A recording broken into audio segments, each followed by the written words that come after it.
El día de hoy hablaremos de los registros de recolección de la leche, ¿sí? Pero antes de eso hablaremos de la contaminación, que ya lo hemos visto con anterioridad y podemos ver pues o dilucidar, ¿no?, qué es la contaminación. En lo que respecto pues a lo que es de los ganados vacunos, tenemos dos tipos de contaminación, ¿no? Si nosotros nos referimos a las vacas, en otras palabras, tenemos uno por lo que es la contaminación mamaria, y lo otro es la contaminación por el medio externo.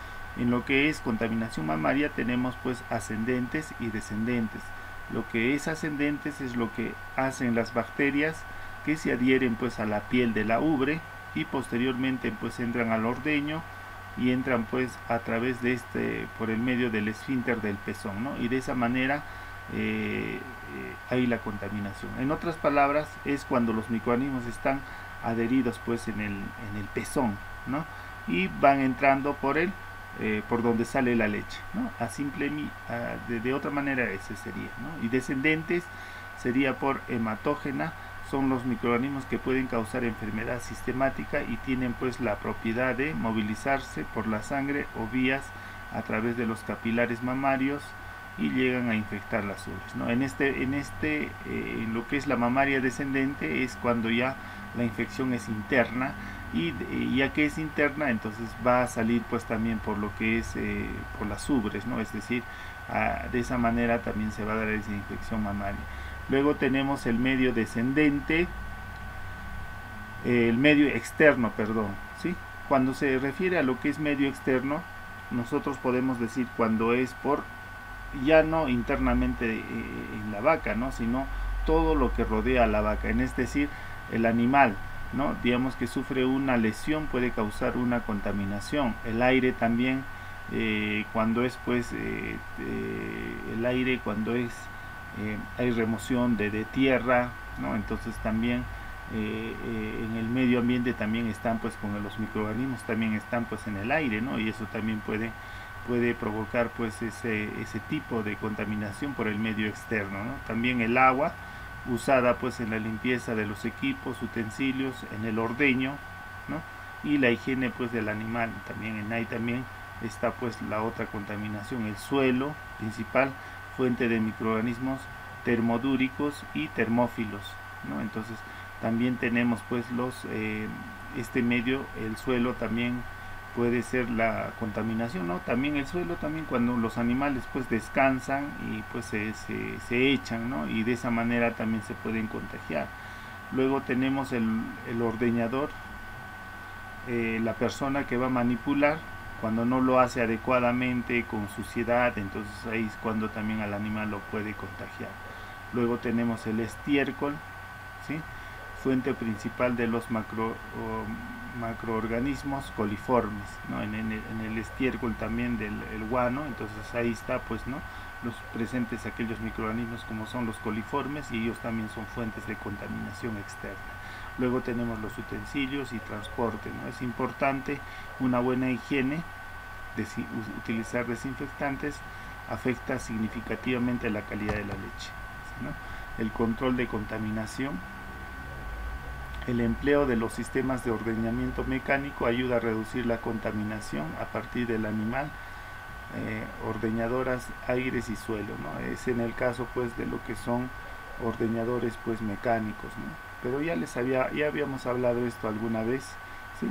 Pero bueno, ¿no? En este caso dice que la utilización de ordeñados mecánicos es lo más ideal, lo más adecuado, ¿no?, para evitar pues la manipulación pues del personal que lo va pues, si lo va a hacer pues sin el uso de estos ordeñadores, ¿no?, si lo va a hacer pues de manera manual, ¿no? Además debe evitarse ordeñar animales enfermos o de bajo tratamiento medicinal, ¿no? Aquellos animales que están enfermos también no tienen que ordeñarse, ¿no? En el sistema de ordeño, en el mismo, a través de las campañas de educación, debe reducir la contaminación por parte del personal, ¿sí? Entonces debe haber campañas que debe ser organizado de repente por la misma planta, también por el municipio, digamos, para capacitarse, ¿no? La supervisión cercana para evitar pues que personas enfermas participen en el ordeño, ¿no? Entonces también se debe hacer pues campañas deben ejecutarse programas de sanitarios preventivos sobre el rebaño, es decir, sobre todas las vacas se debe hacer pues programas sanitarios, ¿no? De desinfección, de control y capacitación. Recolección y transporte y recepción de la leche, ¿no? La leche también, ya les he dicho que es pues es un producto muy delicado, ¿sí? Se debe pues hacer un manejo pues adecuado, ¿sí? Debe existir por lo menos unos valores de 300.000 y 1500 bacterias por mililitro, dice, ¿no? Eso también ya lo habíamos visto más antes, ¿no? Que debería haber eso, ¿no? Los sacrófilos que se desarrollan a bajas temperaturas entre 2 a 15 y los termófilos que crecen por encima de los 40, ¿no? Esos son los tipos de microorganismos que pueden atentar pues contra la leche, ¿no? El mejor pues método para lograr mantener por más tiempo la leche fresca es enfriarlo, ¿no? Por debajo de los 10 grados, es decir, el más ideal 4 grados. Eso también ya lo hemos visto, ¿no? La recolección también tiene 3 alternativas, ¿no? Cuando uno recolecta la leche se tiene que hacer por 3 alternativas de envío inmediato, dice, ¿no? Luego de que se ordeñe, esto es válido siempre que en el lugar de producción sea pues relativamente cercano a la planta industrial, ¿no? Se ordeña y se envía a la planta. Lo otro es el tratamiento de frío en el lugar de producción, es decir, se le va a hacer un tratamiento, ¿sí? En la misma planta, no tiene que bajarse la temperatura para que no se acidifique la leche, que tiene que ser ideal, ¿no? Esa es la segunda alternativa, ¿sí? El tratamiento en frío, es decir, enfriar la leche. El otro tratamiento es el envío de la leche al centro de recolección y de ahí se transporta a la planta industrial, ¿sí? Es decir, a los cales. Es la tercera alternativa, ya que se comentó que era pues la instalación del centro de recolección o cales que se recibe diariamente alguna producción de leche y eso se puede repartir pues a una planta o algo así o se revende, ¿no? Entonces ellos lo hacen. Entonces ahí tenemos las 3 alternativas posibles. En el caso de Azángaro sería pues el método más adecuado sería el tratamiento de frío, ¿no? Es decir, cuando ya se ordeña se pone pues un lavador con agua fría, ¿sí? Y ahí ponemos los porongos ya de leche para que la temperatura pues baje o descienda de tal manera de que esa, ¿no? Y lo otro sería el envío también pues a la planta, ¿no? Para que se procese. Esos dos serían en ese caso, perdón. Transporte de la leche, antes en porongos, ¿no? Se trasladaba de 50, 100 y 200 litros diarios, dice, ¿no? Hoy en algunas ciudades como Arequipa, Lima y otras ciudades que son pues fuentes de leche mucho mayor, entonces también se acopia pues en camiones cisternas, ¿no? En el caso de Puno tenemos solo los 3 ejes, ¿no? En la cual pues la empresa Gloria se lleva pues la leche, ¿no? Uno es Taraco, el otro es Azángaro y la otra es Mañazo, ¿no? Entonces ahí tenemos la recepción de la leche. En la recepción de la planta industrial láctea se recibe pues se verifica, se registra la cantidad de leche que entra, ¿no? Entonces eso se hace en la recepción, ¿sí? Se recibe, se verifica y se registra. Se verifica ¿qué? La calidad de la leche, ¿no? Es decir, el control de calidad, y se registra todo, los volúmenes y también pues lo que se ha medido, ¿no? Es decir, como la acidez, la densidad y todo lo demás. Sistema de valoración de la leche, ¿no? La leche pues tiene en base a que las empresas grandes le ven pues le ven que es apto, que es bueno pues para el consumo, ¿no? Dice los distintos factores que inciden pues en la composición de leche, como la higiene de leche, ¿no? La calidad de leche, la sanidad, libre de tuberculosis y libre pues de enfermedades, y también la composición, ¿sí? Entonces en función a esos ejes es en el cual se da pues un valor pues adecuado a lo que es la leche, ¿no? Luego tenemos el pago de leche, tenemos el pago, puede ser muchos, sintéticamente se tiene, dice, ¿no? El pago de la leche se da en función a la grasa, proteínas, grasa y proteínas, grasa y caseína, ¿no? Eso es para la clasificación y pago por calidad de leche. Y lo otro es por los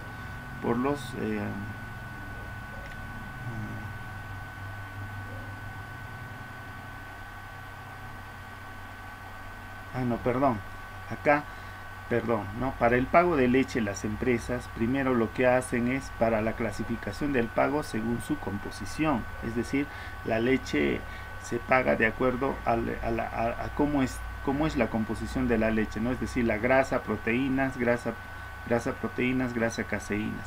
Y lo otro es para la clasificación del pago de la leche por calidad higiénica. Se puede usar los siguientes índices, ¿no? Contenido microbiano, índice de coli, bacilar, ensayo de ebullición, lactofiltración, acidez, prueba organoléptica, ¿no? Entonces, en base a esos dos aspectos, ¿no?, se hace pues el pago, la empresa paga, ¿no?, la leche, ¿no? Tiene que tener esas dos condiciones, ¿no?, aproximadamente. La recolección de datos, ¿no? La recolección de datos, primeramente, se realiza pues de una gran diversidad de técnicas, herramientas que pueden ser utilizadas para el análisis. Los sistemas de información, los cuales pueden ser la entrevista, encuestas, cuestionarios, la observación, el diagrama de flujo y diccionario de datos, ¿no? En función a eso se hace pues la recolección de datos, es decir, son todos los datos que se puede obtener mediante encuestas, observación, entrevistas, ¿no? Entonces, en base a eso, ¿no? Es decir, yo como planta voy a recolectar los datos, ¿no?, de mis proveedores, de aquellas personas que me van a proveer de leche. Entonces yo les voy a hacer unas entrevistas, ¿no? Entonces, para saber de qué manera ellos acopian la leche, ¿no? Recolección de datos. Para el caso de la lechería se debe llevar pues un registro y controles, uno, que permitan conocer el nivel de producción de animales, estimar la eficiencia de la producción de la leche, calcular la fertilidad y aplicar pues el programa de selección y mejoramiento del animal, ¿no? Por esos aspectos se debe hacer la recolección de datos. ¿Qué más? Conclusiones de la recolección de datos. El productor lechero es fundamental que lleve registros productivos y reproductivos, ¿sí? El productor debe tener eso, ¿no? Debe tener pues su registro de recolección de datos. Y en el caso de la planta también debe tener los volúmenes que te da y la calidad de leche, ¿no? Comprensión e interpretación de los datos que allí se recogen. De hecho, de llevar el registro va a permitir al productor tomar una serie de medidas. Obviamente esos registros de alguna otra manera ayudan a mejorar también la calidad de leche, ¿no?, y también la productividad. Recolección de datos, producción de destino, predio por honguito, fecha de noviembre del 2019, ¿no? Ahí tenemos el día, número de vacas, número de concentrados, leche de la ternera, calostro, consumo interno, venta de la planta, producción total, porcentaje en miligramos, promedio de la leche para que rinde pues cada día, ¿no? Ahí tenemos, eso es un ejemplo de cómo se debe hacer pues una recolección de datos. Proveedor es una persona que va a abastecer pues a la empresa pues de materia prima, en este caso de leche, ¿no? Va a llevar pues a la planta, ¿no?, para que sea transformado. ¿Cómo se debe el proveedor? Dice de bienes, dice satisfacer la necesidad al mercado, ¿no? Hay diferentes tipos de proveedor. Otros son proveedores de servicios. Su característica principal de servicio es intangible, es decir, eso ya es su voluntad, su capacidad de poder proveer. Entonces eso no se puede medir, ¿no? Luego tenemos proveedor de recursos, aquel que satisface pues de manera económica pues digamos a una empresa, ¿no? Ese es, digamos, un banco, una prestación pues que se le va a hacer pues a una empresa. Entonces ahí tenemos pues un proveedor de recursos. Y proveedor de bienes, satisfacer las necesidades reales al mercado. En este caso, digamos, pues ahí nosotros podemos estar, ¿no?, en ese rubro de proveedores, ¿no? Selección de proveedores. ¿Cómo se debe seleccionar un proveedor? Pasos a seguir, a evaluar y comparar. Preseleccionar las ofertas recibidas, es decir, quién te da un precio más económico, quién te da un precio más caro. En función a eso yo tengo que seleccionar. Luego, contemplar una ficha para cada proveedor. Sí, cada proveedor debe tener su ficha, ¿sí?, para poder evaluar. Luego, elaborar un cuadro comparativo ¿no? De cuál proveedor me da menos, cuál me da más en la leche, ¿no? Entonces algo así puedo seleccionar. Factores que influyen en la selección, o sea, en función a qué yo puedo seleccionar un buen proveedor. Los factores de selección, los elementos de selección que valoran pues las ofertas, se agrupan en factores económicos, de calidad y de servicio, ¿sí? Es decir, quién me va a proveer calidad y va a ser, digamos, puntual, ¿no es cierto? Factores económicos son el precio, ¿no? El precio que yo tengo que también tomar en cuenta, quién me va a dar el precio más económico de aquel proveedor, entonces eso también se selecciona. Los factores de calidad son evaluados cuando la prioridad principal es la calidad del producto, ¿no? En función a la calidad, entonces también se evalúa, ¿no? Y el otro factor de servicio, dice, comprende otros aspectos comerciales, directa e indirectamente, con el artículo, como el plazo de entrega, ¿no? Entonces, en este caso del servicio se considera más, es decir, aquel proveedor que sea puntual, que me cumpla en el plazo establecido que yo le voy a dar, ¿no? Entonces, eso también es otro factor que se debe incluir en lo que es la selección. Selección del proveedor. Los factores del producto y el proveedor están relacionados con, dice, las características técnicas y la facilidad de uso, la formación ofrecida, la flexibilidad del proveedor y la confianza entre comprador y vendedor, ¿no? Entonces ahí tenemos los otros factores, las características técnicas y facilidad de uso, es decir, que te tiene que dar un producto en buenas condiciones, digamos, si hablamos de leche, la formación ofrecida por el proveedor en el tiempo, es decir, yo tengo que darle un plazo y si te cumple en ese tiempo o en ese plazo, entonces está bien, ¿no? La otra, que la flexibilidad se refiere a lo que el proveedor, si yo como planta le digo, a ver señor, me vas a traer pues la leche hoy a las 10 y a las 10 tiene que estar, y le digo, si me harías la facilidad de conseguirme más leche para las 12 del día, entonces el proveedor me lo consigue, entonces a eso se refiere con lo que es flexible, ¿no? Es decir, no va a renegar, simplemente entonces yo como empresa lo voy a tener más en consideración. El otro es la confianza, ¿no? Debe haber la confianza y el entendimiento entre los dos, ya sea comprador y vendedor. Las condiciones que debe reunir un buen fichero para elegir un proveedor, es decir, que en una ficha, este documento, ¿sí?, es un registro donde debe estar pues todo lo que debe tener pues para un buen proveedor, dice, ¿no? Que las fichas estén ordenadas, que exista un duplicado en un lugar seguro, que contenga todos los datos necesarios. Entonces eso debe mantenerse para poder pues hacer un control mejor en un proveedor. Contenido de la ficha: datos de identificación del proveedor, artículos de fabricación y condiciones comerciales, precio, descuentos, ¿no? Eso tiene que tener también en un proveedor, ¿no? Esa ficha. También en la ficha también tiene que estar el nombre y código del artículo, nombre y código del proveedor, observaciones, características, ¿sí? Clasificación de las fichas: tenemos por orden alfabético, por orden numérico o alfanumérico, y el mixto, el sistema mixto, ¿sí? Por orden alfabético cuando es por el abecedario, ¿no? A, B, C. Cuando es de orden numérico, numérico o alfanumérico, es cuando decir tiene 1A, 2A, ¿no? De esa manera ellos se hacen pues las fichas en función a ese ordenamiento. Y cuando es un sistema mixto es cuando tiene los dos órdenes, ya sea alfabético y el otro sería numérico o alfanumérico, ¿no? Entonces ahí se conoce como ficha de sistema mixto. Negociación. La negociación pues es cuando es una práctica que se utiliza, ¿no? Cuando uno compra y uno vende, ¿no? Cuando hay cuando los dos están de acuerdo y los dos pues salen beneficiados, ¿no? Eso es negociación. Los descuentos forman parte habitual del comercio cuando los fabricantes ofertan sus productos a precio fijo, ¿no? Entonces ese es un descuento, ¿o no?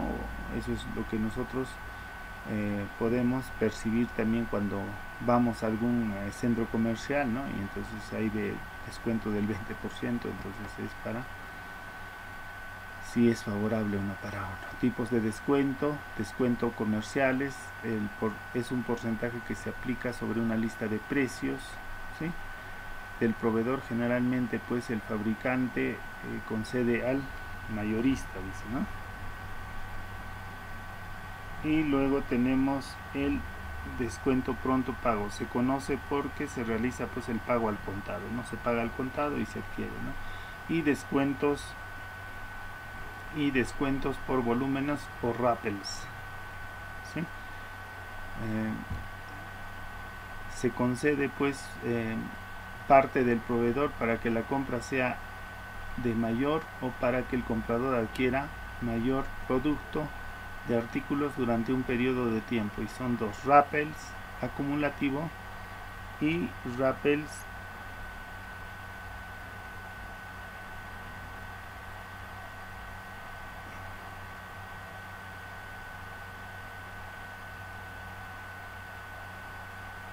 Los rappels es un concepto que se utiliza pues en la contabilidad para designar un descuento comercial basado a alcanzar un determinado volumen, ¿no? Entonces esos rappels, ¿sí? En otras palabras, dice, este término se utiliza para designar pues un descuento, ¿no? Una rebaja. A eso se le conoce como rappels. Uno es acumulativo y el otro es no acumulativo, ¿no? De acuerdo al volumen se hace su descuento, al volumen de compra, y también pues el otro no es acumulativo, dice, ¿no? O sea, no se acumula y te descuenta, ¿no? Entonces ahí tenemos en función al volumen. Me compra más volumen, te hago tu descuento, ¿sí? Un ejemplo. Tipos de descuentos: descuentos de temporada. Las compras anticipadas permiten que los fabricantes puedan planificar de una mejor producción, ¿no? Esto también nosotros lo vemos, ¿no? Porque digamos ustedes van a un centro comercial y descuentos de temporada, ¿no? Es decir, se acaba el invierno, viene la primavera, entonces todo lo que había en invierno, entonces le hacen un descuento, ¿no? Más económico o algo así. Descuentos por promociones es cuando digamos que compras 3 y te pago por 2, ¿no? Entonces es un ejemplo.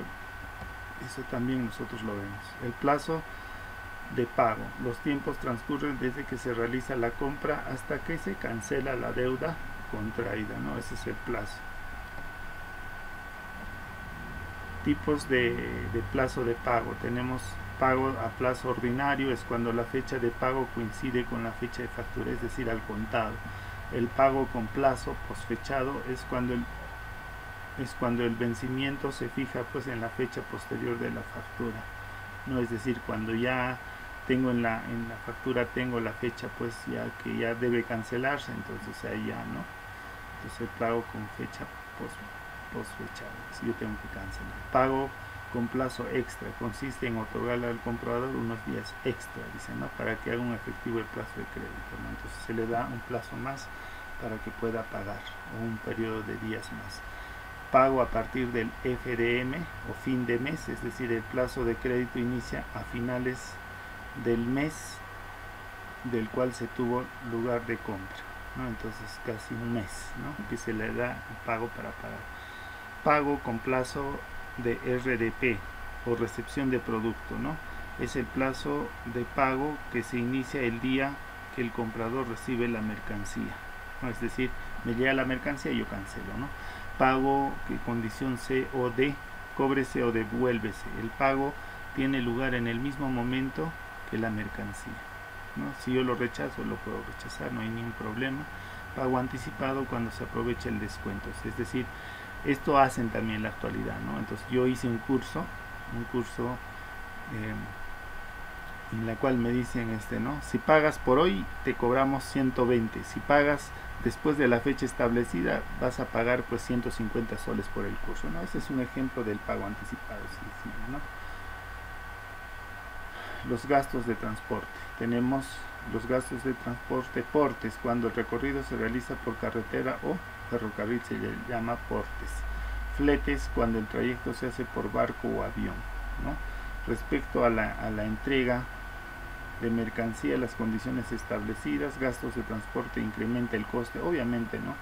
si yo tengo acá la empresa y yo mando, digamos, a Tumbes, ¿no? El costo va del producto cuando llega a Tumbes va a ser un poco mayor, porque se va a aumentar pues lo que es el transporte también, ¿no? El costo de transporte siempre va unido al seguro, ¿no? Es decir, si hay algún accidente y se cae toda la mercadería, entonces siempre tiene que estar asegurado. El proveedor puede conseguir pues el transporte a menor costo y aprovechar el mismo viaje para la entrega de varios clientes, ¿no? Entonces eso también es una manera de ahorrarse.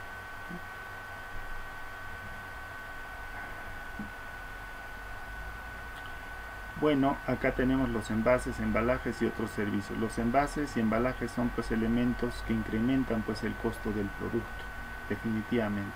El control de proveedores en general deberá asegurarse que los proveedores están autorizados y respetan pues las condiciones, ¿no? Entonces eso también, la evaluación de los proveedores, una vez homologado el proveedor, es necesario asegurar que las expectativas apuntadas inicialmente mantengan el largo tiempo, ¿no? Entonces tenemos algunos aspectos que son muy importantes, ¿no? La evaluación debe seguir pues del siguiente criterio, ¿no? Ya hablando pues, ya para terminar, ¿sí? Entonces a un proveedor se le debe evaluar, ¿sí? La calidad de sus suministros, la calidad de su producto, la fiabilidad del plazo de suministros, es decir, en este caso el cumplimiento, ¿no? La flexibilidad del proveedor, es decir que este proveedor se tiene que adecuar a las condiciones a las que la empresa le diga, ¿no? La fiabilidad de información, aquí se valora la relación administrativa con el proveedor, la competitividad, el nivel de precios.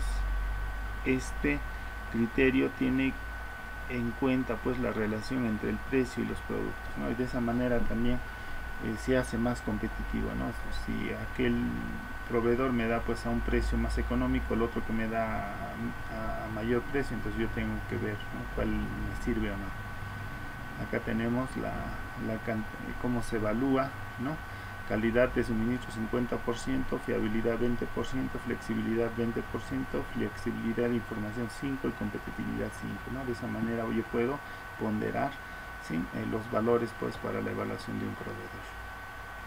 Una posible escala, acá tenemos, ¿no? Puedo darle una puntuación 5, dice, ¿no?, cuando no se ha detectado ningún incumplimiento, es decir, cuando es puntual.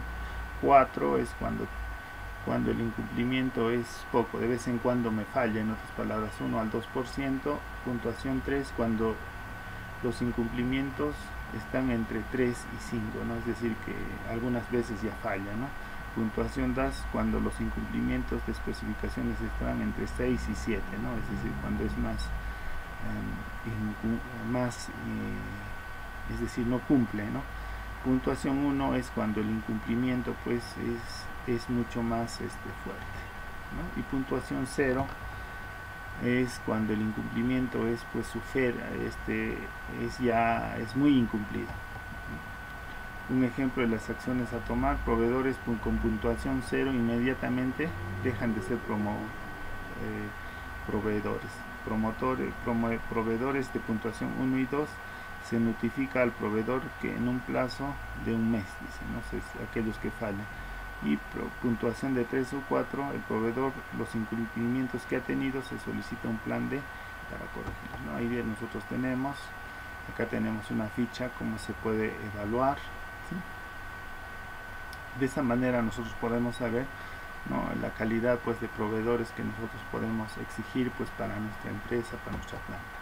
Bueno, eso sería todo. Muchas gracias, ¿sí?, por la atención prestada.